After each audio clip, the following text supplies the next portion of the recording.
Welcome everyone. Thank you for listening to this quick parent education session about the literacy group that your child is going to be attending. We would like to take this opportunity to acknowledge the traditional owners of country throughout Australia and recognise their continuing connection to land, waters and culture. We pay our respect to their elders past, present and emerging. So quickly, what we're going to cover today is what is phonological awareness and literacy. We'll talk about the correlation between literacy difficulties and other delays, the evidence base for intervention, which is called the science of reading, what the group actually involves, the importance of home practice and doing activities provided at home, and what are decodable readers. So to begin with, phonological awareness is around the sound structure of words, so syllables, rhyming, and that there are sounds in words. Phonemic awareness is a subset of this, and that refers to the awareness of individual speech sounds in words. Literacy is the ability to read and write. The Australian curriculum states that literacy is fundamental to a student's ability to learn at school and to engage productively in society. There is a strong correlation between children with reading difficulties and other speech and language difficulties. Children with speech or language difficulties are slower to develop their phonological and phonemic awareness skills. Studies have shown that almost half the children with a pre-existing language disorder developed a reading disorder by grade 2. So why is it so important? Emergent literacy and phonological awareness are so fundamental to learning to read and then later reading to learn. Research shows that a child's emergent literacy skills at just 4 years of age can be strong predictors of their later development of reading and writing.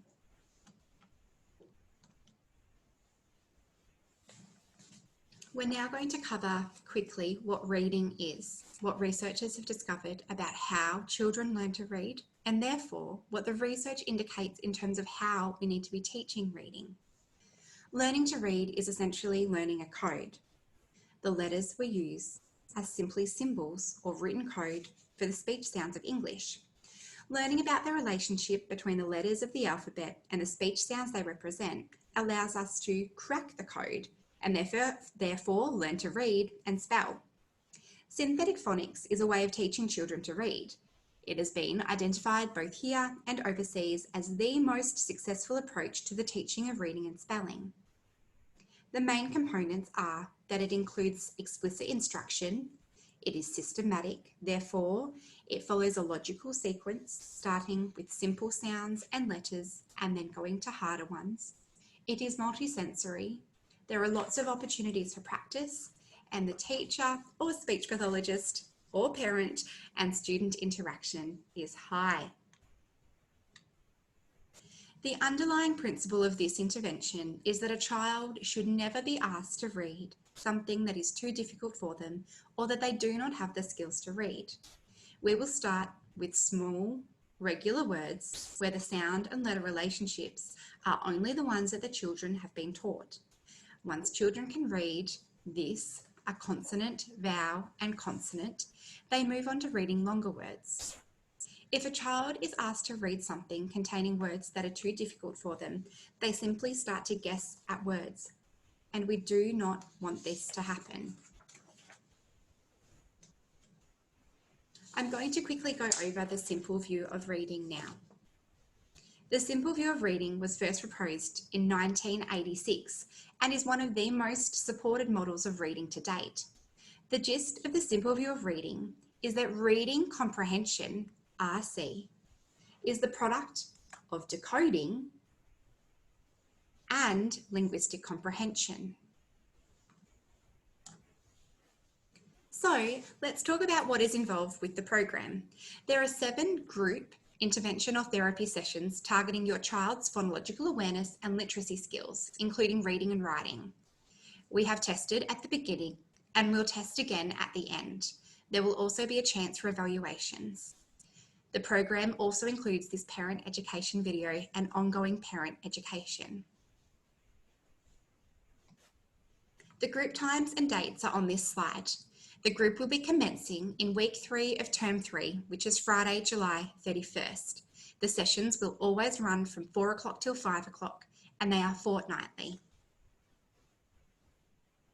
A quick note on the importance of home practice and doing activities provided at home.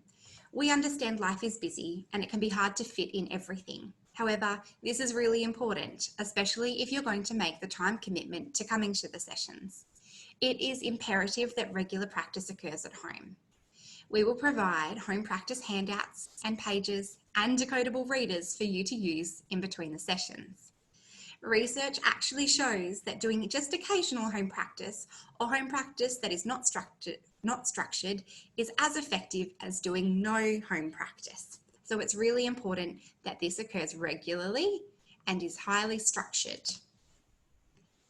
On decodable readers, an important component of any synthetic phonics program is the use of decodable books.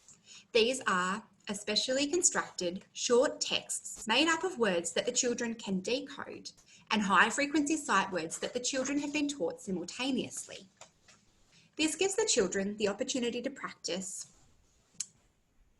many examples of words representing a particular phonic or spelling pattern, so it cements their new knowledge. Decodable texts should be regarded as a short-term strategy to build the fluency and confidence required for reading for meaning, so it is a means to an end. Children do not find them boring or meaningless. The focus is on enjoyment of skill development. Thinking back to what I said before about expectations and making things achievable, this plays heavily into it. In terms of how to use decodable readers, it's really important to select the correct decodable reader. Fortunately, we will be doing this for you. Before you start, look at the sounds or the phonemes and the unfamiliar words in the text and practice these. Practice all of the sounds in the book. During the reading, practice segmenting. So if the word was sat, s, ah, t, and blending these sounds to read words. So we would segment first and then blend together like this. S, a, t, sat. Children are to point to each word as emergent readers. If your child makes an error, encourage them to segment and blend the sounds again. Your child then reads the whole sentence again. Reread the sentences to your child to model the fluency and expression. Show engagement. Ask lots of questions throughout the book, and after reading, respond to the text by asking questions such as, why was the girl scared? What happened to the dog in the story? Thank you for taking the time to watch this video.